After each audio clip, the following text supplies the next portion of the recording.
কিয় আমাৰ লগত নাই দাদা? তহঁতৰ লগত নাথাকিলেও মোৰ শুভকামনা সদায় আছে তোৰ লগত। ভালকে কাম কৰ। ঈশা ভাল ছোৱালী আৰু অতিছেও বহুত মৰম লগা। এনেকুৱা নালাগে সিহঁতক লগ পাবৰ মাত্ৰ দুদিনমানহে হৈছে। কিন্তু তুমি ঈশাক আপোন বুলি নাভাবা। আপুনি এজন অযোগ্য দেউতাক। কেৱল এটা বিদ্যাতে আপুনি পাৰ্গত, কথাৰে মানুহক বশ কৰি থোৱাৰ বিদ্যা।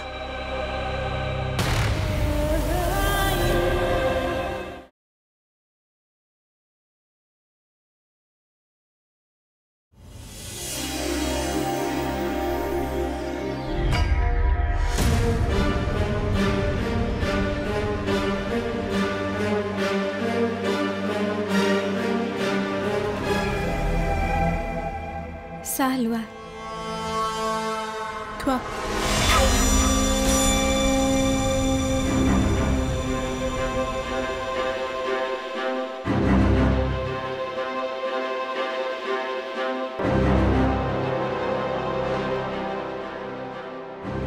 তুমি কিয় এনেকুৱা কৰিছা ঈশা?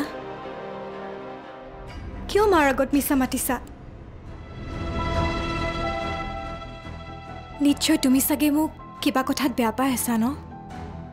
তুমি মোৰ ভণ্টিৰ নিচিনা। কিবা কথাত বেয়া পাই থাকিলে তুমি মোক ক'ব পাৰা।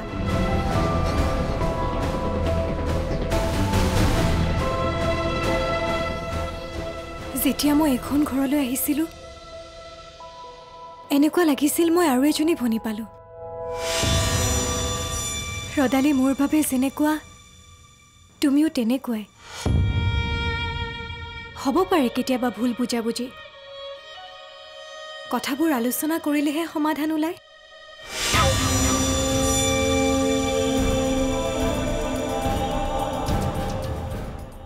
এতিয়া মোৰ সন্মুখত অভিনয় কৰি দেখুৱাব নালাগে। মাক আৰু দাদাক তুমি তোমাৰ অভিনয়েৰে ফুচুলাব পাৰা, কিন্তু মোক নোৱাৰা।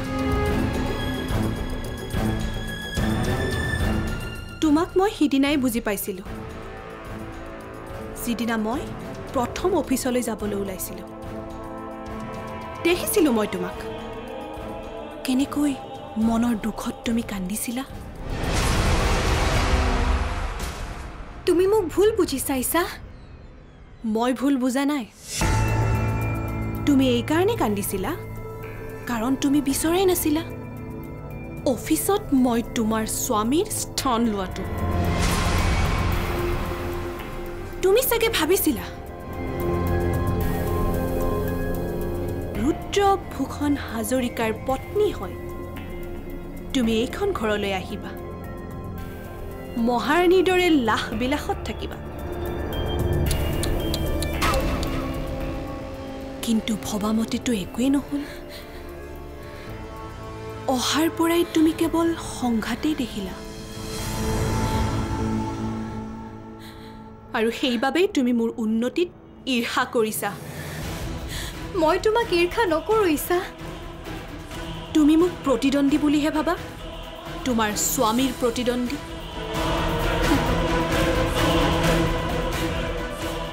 দেউতাই কি কৈছিল জানা? শক্তিশালী মানুহে সদায় নিজৰ প্ৰতিদ্বন্দ্বীক দমন কৰি ৰাখিব, আৰু বুদ্ধিয়ক মানুহে প্ৰতিদ্বন্দ্বীক প্ৰতিদ্বন্দ্বিতা কৰাৰ সুযোগেই নিদিয়ে। মই জানো তুমি এদিন মোক আঘাত কৰিবা, সেইবাবে মই প্ৰথমে তোমাক আঘাত কৰিছোঁ, যাতে তুমি দুৰ্বল হৈ পৰা।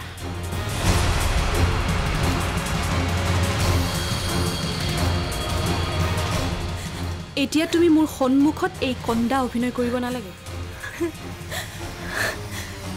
তোমাৰ এইবোৰ কথা দাদাই শুনিলে বৰ কষ্ট পাব। কোন দাদা?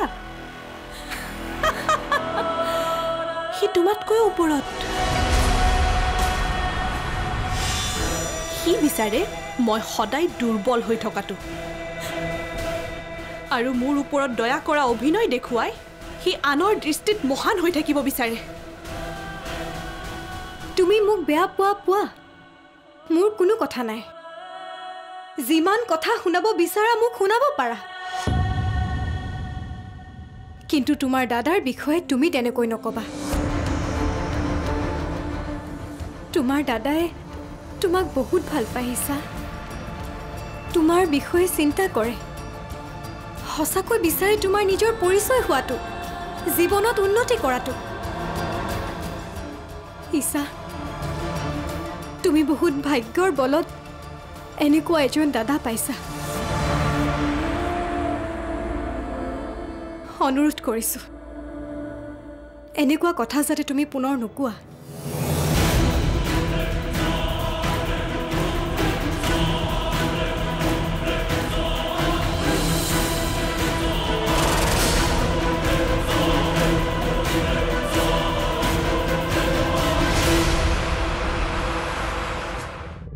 দেউতাৰ লগত তুমি কাজিয়া কৰি নাথাকিবা।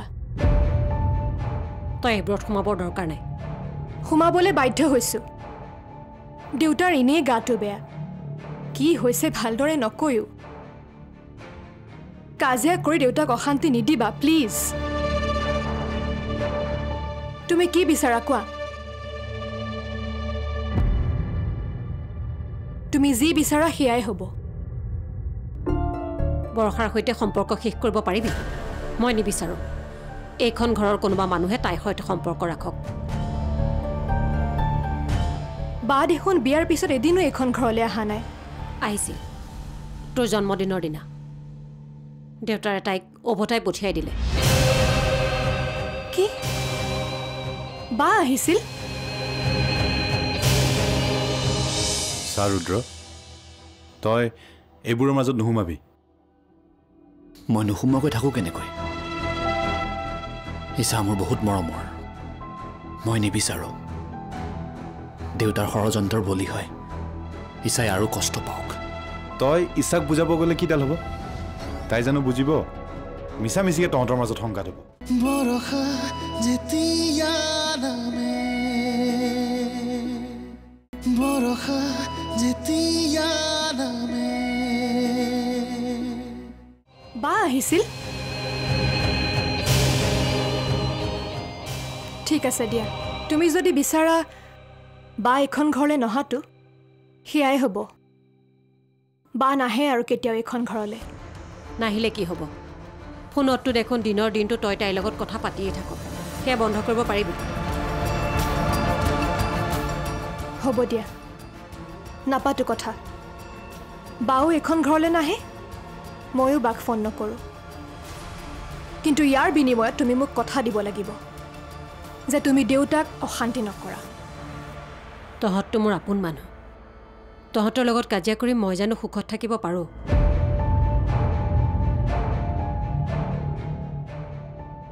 মই কেৱল এটা কথাই ক'ব বিচাৰিছোঁ যে মোক বুজিবলৈ চেষ্টা কৰ। মই ইমান নিষ্ঠুৰ নহয়। তহঁতে মূৰ্খামি কৰিছ, মই বাধা দিছোঁ, কথা সিমানেই। বৰষাই আমাক ব্যৱহাৰ কৰিছে। বিয়া হৈ যোৱাৰ পাছত তাই এদিন সুধিছেনে আমাক আমি কেনেকৈ আছোঁ, কি কৰিছোঁ? চিন্তা কৰিছে আমাৰ কথা? তোমাক বুজাই লাভ নাই মা। তোমাৰ লগত যুক্তি তৰ্ক কৰি মিছাতে অশান্তি কৰাতকৈ মনে মনে থকাই ভাল। অনাথাশ্ৰমৰ পৰা ল'ৰা সন্তান এটা তুলি লোৱাহেঁতেনে ভাল আছিল। অন্তত বুঢ়া বয়সত আমাৰ সাৰথি হ'লহেঁতেন, ঘৰখনৰ দায়িত্ব ল'লেহেঁতেন। জন্মদিনৰ দিনাখন হাতত উপহাৰ এটা লৈ আহিলেই দায়িত্ব শেষ নহয়।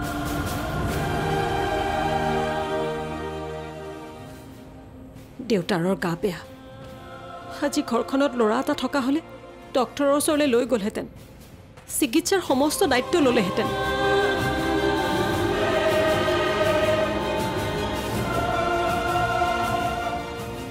দেউতা যে দিনে দিনে অসুস্থ হৈ গৈ আছে, বায়ে দেখোন কথাটো গমেই নাপায়।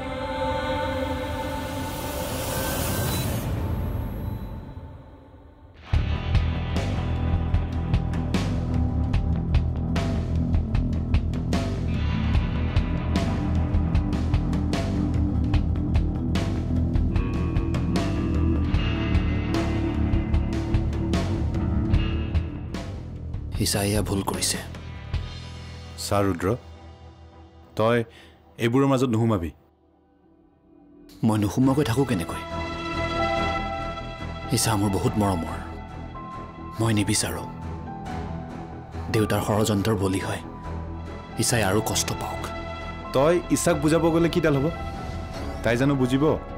মিছা মিছিকে তহঁতৰ মাজত সংঘাত হ'ব। ঈশাক বুজাব লাগিব আদি। তই সেইটো কাম কৰিবলৈ গৈ আছ যিটো কৰাটো তোৰ দেউতাৰে বিচাৰিছে।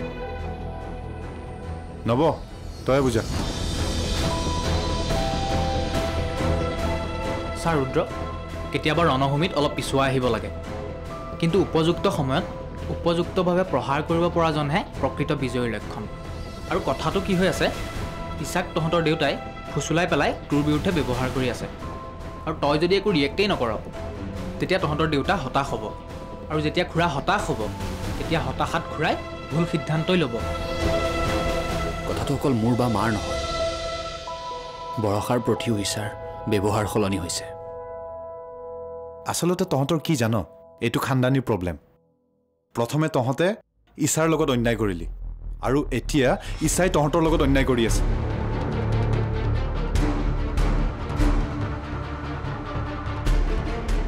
ঠিকেই কৈছ।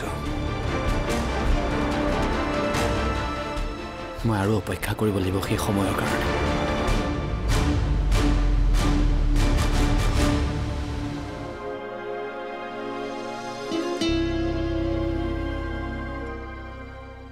মা, কি কৰিছা তুমি?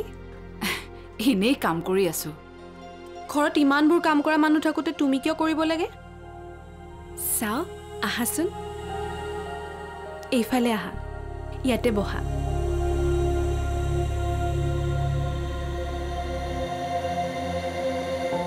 এয়া লোৱা মা, মোৰ প্ৰথম ইনকামৰ পইচা। আজি যি মই এটা নতুন যাত্ৰা আৰম্ভ কৰিছোঁ, সেয়া কেৱল তোমাৰ বাবে সম্ভৱ হৈছে। গতিকে এই পইচাখিনিৰ ওপৰত অকল মোৰ মৰমীয়াল মাজনীৰ অধিকাৰ আছে। কি হ'ল মা, তুমি কান্দিছা কিয়? আজিলৈকে দেউতাৰকতো বাদেই দে, ৰুদ্ৰই উপাৰ্জনৰ পইচা মোৰ হাতত দিয়া নাই।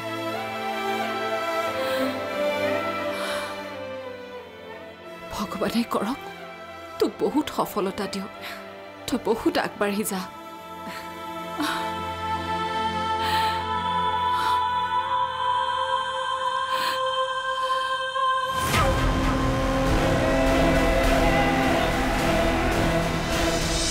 মোৰ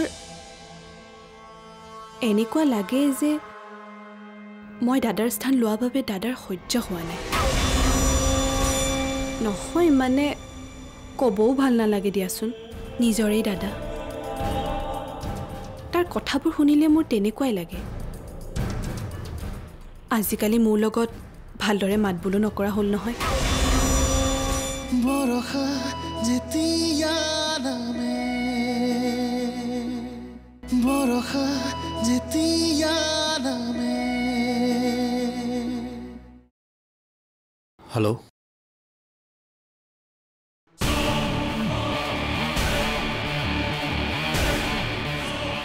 কি?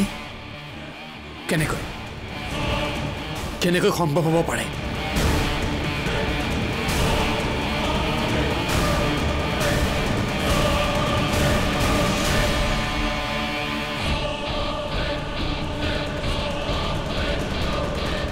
এয়া কেনেকৈ হ'ব পাৰিলে? হা, সেইটোৱেতো মই ভাবি আছোঁ। কোনোবাই নিশ্চয় গম পাইছে আমাৰ প্লেনিংবোৰ, নহ'লে এটা ৰাতিৰ ভিতৰত আমাক নিঃশেষ কৰিব নোৱাৰে। গম পালে কেনেকৈ? প্ৰথম খোজতে আমি উজুতি খাব লগা হ'ল। ৰুদ্ৰৰ কথাবোৰ গম পাইছে নাই? পাইছে।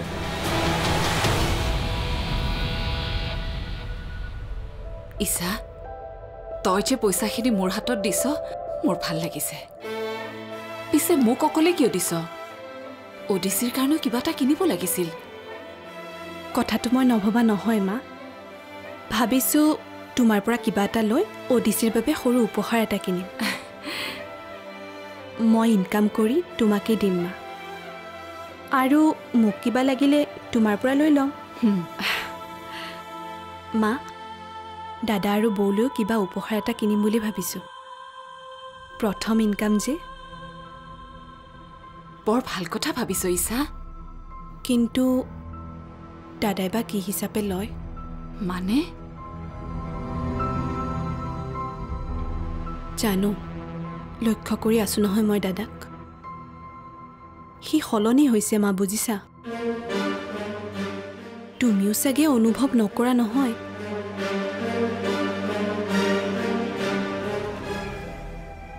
মোৰ এনেকুৱা লাগে যে মই দাদাৰ স্থান লোৱাৰ বাবে দাদাৰ সহ্য হোৱা নাই। নহয় মানে ক'বও ভাল নালাগে দিয়াচোন, নিজৰেই দাদা। তাৰ কথাবোৰ শুনিলে মোৰ তেনেকুৱাই লাগে। আজিকালি মোৰ লগত ভালদৰে মাত বোলো নকৰা হ'ল নহয়। মানিছোঁ মোৰ প্ৰতি তাৰ মৰম নথকা নহয়, কিন্তু তাৰ পাছতো সি মোক হিংসা কৰে। দেউতাৰ স্বভাৱটোৱে তাক পালে চাগে।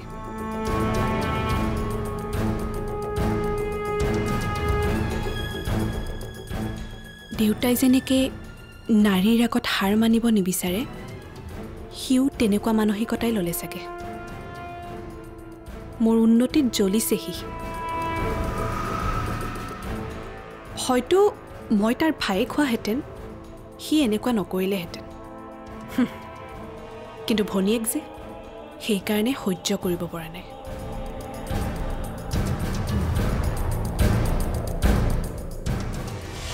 আৰু এটা কথা, হয়তো তাৰ দোষ নাথাকিবও পাৰে। এইবোৰ কথা বৌয়েও তাৰ মগজত সোমাই দিব পাৰে। কাৰণ যিয়ে নহওক মোৰ ভয় কৰিবলগীয়া একো নাই। তুমি আছা নহয় মোৰ লগত?